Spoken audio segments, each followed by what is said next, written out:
Hi, everybody. David Dilling on behalf of Markzware. Check out this. This is our IDMarkz, the webpage here, to preview, export, and convert InDesign files to other file formats, or even just use within InDesign itself to lower versions, say down to lower versions. But check it out. Over here on our most recent version, you'll notice one of the improvements that's been made is the ability to have QuickLook previews switch from page to a spread view.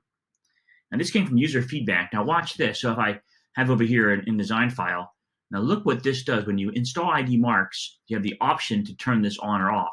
And look what I can now do. I can now get a preview of the InDesign file right there on my macOS.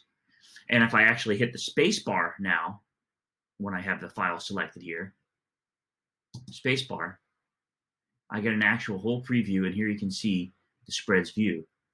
So now we're viewing the spreads, and over here are the thumbnails. If I click this view, we get the ordinary page-by-page view. So pretty neat way to view spreads and view pages, get a preview of your InDesign files before you open them. You see, you get more information in the QuickLook preview, like which version of InDesign and etc.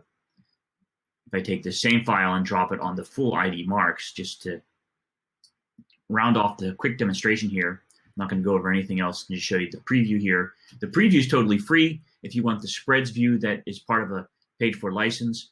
But here you get a complete overview of the entire file. And you can zoom in, zoom out, whatever you need to do. And you can convert to many different other file formats. So that's a quick tip of the day.